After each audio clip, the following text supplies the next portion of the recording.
Halo, assalamualaikum warahmatullahi wabarakatuh. Halo kawanku, sahabatku, temanku, satu rumpun, satu Nusantara. Oke, korang semua apa kabar hari ini? Semoga sehat-sehat saja. Semoga yang tengah sakit cepat diangkat penyakitnya dan bisa beraktivitas seperti sedia kala. Semoga hubungan Indonesia dan Malaysia semakin erat, tentram, damai, tentunya selalu dalam lindungan oleh Allah Subhanahu wa taala. Amin ya robbal alamin. Oke, sesuai judul atau tajuk mesti dari korang semua sudah tahu ya kan. Ini kabar yang amat baik atau yang buruk kawan-kawan ya. Tapi dari tajuknya ini kabar buruk. Ini ibaratnya bikin malu juga ya. Oke, sebelumnya saya terjumpa artikel kawan-kawan. Ini dari kompas.com ya. Tajuk dia adalah netizen Indonesia paling tidak sopan se-Asia Tenggara. Pengamat sebut ada 3 faktor penyebab. Tahu tak yang juara pertama di Asia Tenggara siapa? Oke, nanti ya saya akan jelaskan ya siapa itu. Malaysia cukup baik, nomor 2 di bawah. Nanti kita lanjutkan ya. Kita baca dulu artikel ini ya. Kompas.com, laporan terbaru Digital Civility Index atau DCI yang mengukur tingkat kesopanan digital pengguna internet di dunia saat berkomunikasi di dunia maya menunjukkan warganet atau netizen Indonesia menempati urutan terbawah se-Asia Tenggara. Terbawah. Indonesia itu di bawahnya Filipina, di bawahnya Thailand. Nantilah saya akan tengokkan siapa yang juara pertama di Asia Tenggara dan kedua dan seterusnya. Oke, next. Atau dengan kata lain paling tidak sopan se-Asia Tenggara. Dalam riset yang dirilis oleh Microsoft ini, tingkat kesopanan netizen Indonesia memburuk.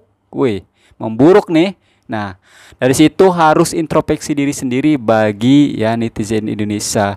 Kalian mau lebih baik? Nah, perbaiki lisan kalian, kata-kata yang baik, sopan, tak boleh menghujat, menghina. Nah, itu salah satu faktornya. Selalu menghina, menghujat, menghina, menghujat. Tuh. Oke, next. 8 poin ke angka 76, di mana semakin tinggi angkanya tingkat kesopanannya semakin buruk. Survei yang sudah memasuki tahun kelima tersebut mengamati sekitar 16.000 responden di 32 wilayah yang diselesaikan selama kurun waktu bulan April hingga Mei 2020. 2 bulan ya teman-teman ya. Ini dikumpulkannya kawan-kawan ya. Oke, next. Survei tersebut mencakup responden dewasa dan remaja tentang interaksi online mereka dan pengalaman mereka menghadapi resiko online. Nampak-nampaknya ya kebanyakan si bocil, budak-budak yang baru tumbuh bulu itu menurut saya sih ya. Kalau orang-orang dewasanya jarang ya, apalagi anak-anak kuliahan, mereka lebih cerdas, lebih smart. Jarang yang ngomong-ngomong kata-kata kasar di komentar tuh jarang kalau anak-anak kuliahan, orang dewasa. Biasanya itu anak-anak yang baru tumbuh bulu, yang bocil-bocil biasanya, yang belum matang biasanya ya. Seperti yang telah diberitakan Kompas.com sebelumnya, ada 3 faktor yang mempengaruhi resiko kesopanan netizen Indonesia. Paling tinggi adalah hoax, yes, apalagi di Facebook. Banyak kali berita-berita hoax ya. Lepas tuh ada pula dari TikTok gitu ya, berita-berita hoax ada juga teman-teman. Paling banyak sih dari Facebook tuh berita-berita hoax keluar. Maka dari itu kawan-kawan ya, dulu saya jarang sekali guna apps Facebook. Karena isinya apalagi zaman pemilu ya, pemilihan raya kat Indonesia ya.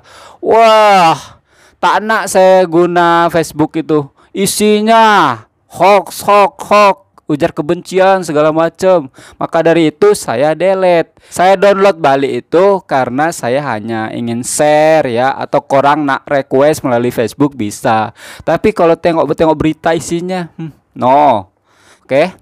Paling tinggi adalah hoax dan penipuan yang naik 13 poin ke angka 47% atau peratus. Naik loh ya. Kemudian faktor ujaran kebencian yang naik 5 poin. Nah ini nih, banyak kali di Facebook ujaran kebencian. Nah, menjadi 27%, naiknya tinggi nih. Dan ketiga adalah diskriminasi sebesar 13%. yang turun sebanyak 2 poin dibandingkan tahun lalu. Alhamdulillah turun walaupun hanya 2 poin. Mudah-mudahan yang lainnya tidak bertambah tiap tahunnya, akan tetapi turun bahkan minus, bahkan tidak ada. Mudah-mudahan agar kita dipandang orang luar itu bermartabat. Naik kelas sedikit ya. Ini malahan dipandangnya paling buruk se Asia Tenggara loh. Jangan-jangan nanti sedunia lagi. Parah banget. Oke, next. Kemunduran tingkat kesopanan paling banyak didorong pengguna usia dewasa dengan persentase 68%. Orang dewasa yang paling banyak. Kirain sih bocil-bocil, ternyata orang dewasa ya. Sementara usia remaja disebut tidak berkontribusi dalam mundurnya tingkat kesopanan digital di Indonesia pada 2020. Justru ini terbalik, yang remaja yang umur 18 tahun, yang 17 tahun, 15 tahun ini tidak berkontribusi kawan-kawan. Justru kat sini yang paling banyak itu dewasa. Why? Harusnya yang dewasa itu bagi contoh bagi anak-anak muda. Ini kebalik, justru tinggi dewasa. What happened, man? Menanggapi hal tersebut, pengamat psikososial dan budaya Endang Mariani mengatakan penting untuk mengetahui metodologi dan analisis data untuk menentukan apakah hasil penelitian dapat digeneralisasi.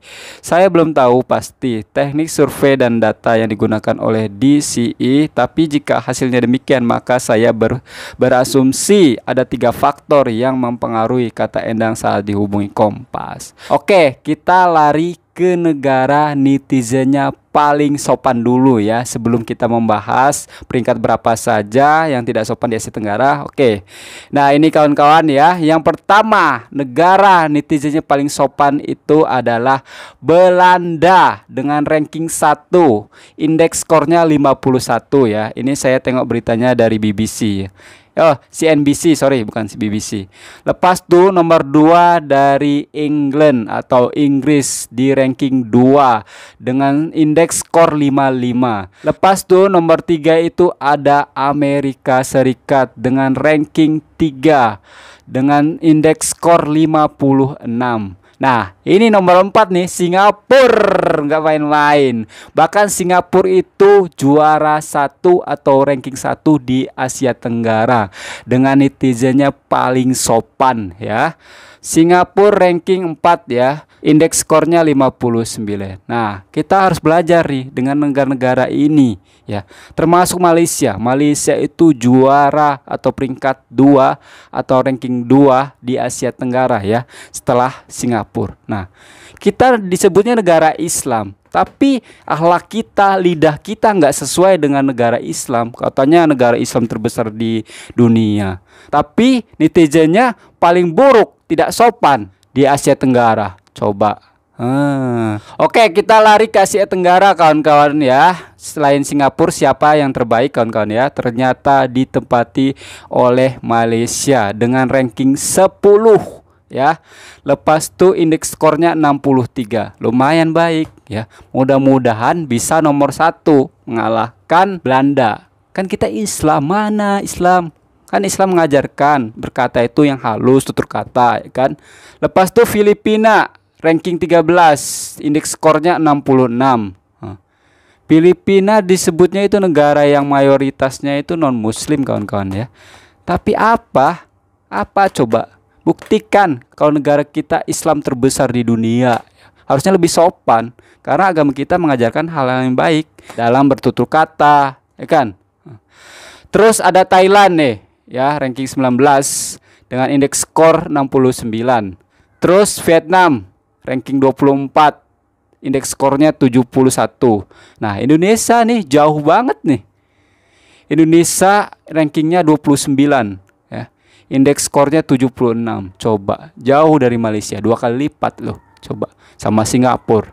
Nah, coba pikir, kalau kita ingin lebih baik, kurangin menghina orang, bahkan hilangkan menghina orang. Ya, kalau di komentar itu please, kalau ada apa-apa itu jangan menghina, menghujat, jangan. Kalau misalkan kita kesal sama orang lain, lebih baik diam. Jangan komentar, komentarnya pedas lagi. Ingat, kita ini di dunia itu hanya sementara. Kalau kalian komentar yang pedas, menyakitkan hati orang, itu nanti ke bawah sampai mati loh. Harus ingat, kalau menyakiti orang lain, itu kita minta maaf sama orang lain. Kita tidak bisa minta maaf ke Allah Subhanahu wa taala. Misalkan saya salah nih ke orang, kita harus meminta maaf ke orang itu lagi. Jangan sama ke Allah Subhanahu wa taala. Allah Subhanahu wa taala pasti bagi ampunan.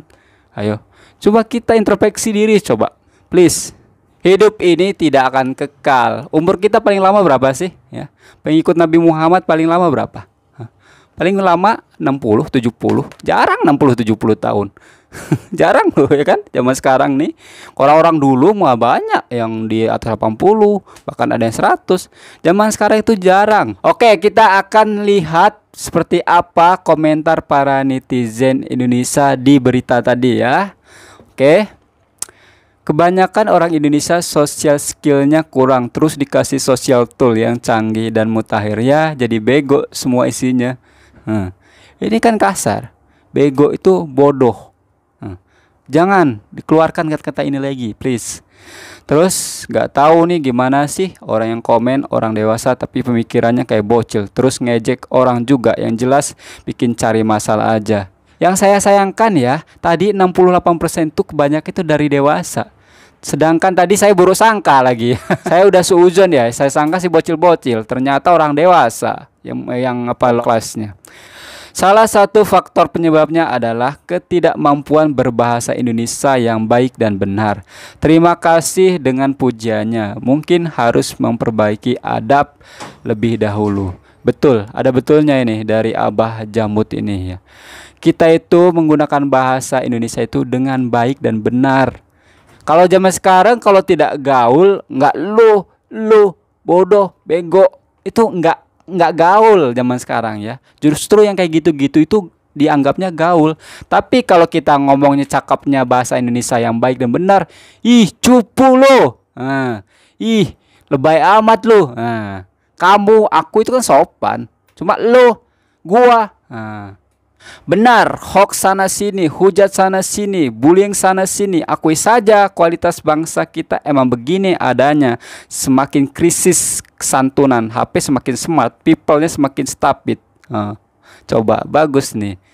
Nah, mudah-mudahan orang-orang seperti ini banyak ya kawan-kawan. Tapi jangan hanya cakap saja di komentar ya, baik-baik. Tapi aslinya dia juga ikut menghujat. Jangan munafik ya, please. Emang sih kapan majunya Indonesia? Gibah, fitnah, caci maki, gosip, emak-emak. Emak-emak di bawah-bawah, ya Allah ya Karim. Emak-emak itu maci-maci ya. Bacot, anak muda, iri, dengki, halu, alay, lebay, paket lengkap. Kenapa saya bilang kayak gitu? Karena dari masalah tersebut ada pembicaraan yang mulai keluar kata-kata kotornya rata-rata. Konkret. Betul. Ini banyak nih kawan-kawan ya, gosip ya. Gosip itu membawang ya, membawang, maci-maci. Bacot itu banyak cakap ya teman-teman. Nah, inilah banyak loh di Facebook, komentar sana sini. Betul, ada betulnya. Indonesia paling gak sopan, belum tahu aja mereka gimana rasanya dihujat sama netizen Korea. Yang jadi pertanyaan saya, Fajar Sidik Ibrahim ini, emang kalau netizen Korea komentar kamu paham bahasanya, terus tulisannya? Coba. Atau dia pakai translate? Nggak tahu sih. Ya setiap negara pastilah ada netizen-netizennya yang cakapnya kurang kasar. Tapi ditengok dari tingkat berapa banyaknya, ya kan? Setiap negara pasti ada yang buruk, ada yang baik lah. Tidak semua satu negara itu baik semua. Tidak ada, pasti ada negatifnya. Berkata baik atau diam? Yes, setuju Li. Setuju nih. Lebih baik diam. Kalau berkata yang baik-baik saja. Of course, saya setuju. Terus ada low class mentality. Yes, kita akui. Memang. Jangan marah pula ya. Udah diomongin kayak gitu, low class mentality memang kenyataan seperti itu. Justru kalau yang marah itu yang merasa. Betul gak? Indonesia have two side. 1, negara paling ramah. 2, negara yang paling tidak sopan di medsos. Kalau negara paling ramah itu kalau tak silap itu, kalau tidak salah itu bukan Indonesia dah. Indonesia memang ramah-ramah, tapi nomor satu bukan negara Indonesia ya. Ada negara apa kalau salah ya? Negara yang paling tidak sopan di medsos. Ya emang harus kita akui ya. Jangan saling menyalahkan, lebih baik kita memperbaiki diri masing-masing. Semangat yuk. Yes, perbaiki mulai sekarang kalau kita ingin peringkat kita dipandang orang baik. Peringkat 1 Indonesia, membanggakan kan? Ya, disebutnya netizen paling sopan. Bangga Kak? Bangga. Maka dari itu stop it ya. Stop it cakap kasar, menghina, menghujat. Stop it, please. Selamat untuk negara Indonesia yang mendapatkan gelar juara 1 terburuk. Jangan bikin selamat, harusnya nauzubillah. Kenapa harus seperti ini? Negara Islam ya. Ini gara-gara artis, selebgram, acara TV, netizen dibodohi. Ini terbalik lagi ya. Sebenarnya ada juga selebgram, artis yang mempengaruhi selebgram. Kadang-kadang YouTubers ya, YouTubers Indonesia itu ada juga di YouTube bikin konten ngerokok, cakapnya kasar, ngomongnya kasar. Selebgram apalagi udah katanya binatang semua keluar. Ya Allah, naudzubillah min dzalik. Generasi kita kalau lihat seperti itu seperti apa? Pasti mengikuti, apalagi anak kecil. Anak kecil itu otaknya itu langsung respon. Begitu dia tengok, mendengar, langsung diikuti. Hati-hati, dosa mengalir ya. Dosa mengalir, kalian meninggal, dosa tetap mengalir. Kalau ibadah mengalir atau amal mengalir tidak apa-apa. Lah ini dosa. Gimana ceritanya? Biasanya sih orang Indo banyak yang kebelet terkenal. Kebelet itu artinya itu kalau bahasa Malaysianya itu nak sangat terkenal atau famous ya. Malah kena bully sama netizen Indo. Soalnya orang Indo kalau mau ngebully kompak banget. Apalagi kalau ada konten Indo yang dipakai orang luar, terus orang Indo jadi overproud. Kekompakan itu dalam hal positif, malah negatif. Emang mau masuk neraka rame-rame? Gak mau kan? Idih, ogah. Netizen Indonesia terlalu banyak nonton iklan binomo. Kenapa bawa-bawa trading pula nih, ya Allah. Trading binomo dibawa-bawa. Kesopanan ini didorong oleh taraf pendidikan. Bukan hanya pendidikan ya, lingkungan dan pendidikan orang tua juga penting. 3 faktor itu. Kalau anak ingin baik dari orang tua, lingkungan, dan sekolah. Kalau sekolah pasti baik lah. Tidak ada yang sekolah mengajarkan itu keburukan. Semua baik. Guru-guru, cikgu itu mengajarkan baik. Tidak ada yang mengajarkan kejelekan ya, negatif tidak ada. Cuman mungkin faktor di luar sekolahannya, lingkungannya, dia bergaul sama siapa, main sama siapa, itu harus dipantau sama orang tua. Tugas orang tua seperti itu. Lepas itu orang tua didik anak baik-baik. Insya Allah lah. Kalau bisa itu pesantrenkan. Oke teman-teman ya, ini panjang sekali ya komentarnya. Kalau dilanjutin 1 hari semalam bahkan sampai besok pagi belum selesai nih. Tapi intinya kita semua netizen Indonesia semuanya itu harus introspeksi diri sendiri agar peringkat kita naik. Bukan itu aja ya, buat anak-anak kita. Nanti kalau kita punya keturunan ya, atau punya adik kecil, kalau kita kata-katanya kasar ya, atau menghujat segala macam, nanti keikut-ikutan. Mau kemana generasi ini? Coba ya, please lah ya. Buat negara kita harum secara positif, bukan negatif. Ini negatif buat apa? Sampah dilihat orang ya kan, tidak guna. Please, mulai dari sekarang kalau generasi kita ingin lebih baik, rubah sifat kalian dulu. Dan satu lagi ya, kita harus contohi negara Singapura dan Malaysia, terbaik di Asia Tenggara, kedua negara ini. Tuh. Oke teman-temanku semuanya, yang mungkin cukup sekian video dari saya. Jaga selalu perdamaian Indonesia dan Malaysia. Kita satu rumpun, satu hati, satu Nusantara, satu Islam tentunya. Saya akhiri. Assalamualaikum warahmatullahi wabarakatuh. Ciao.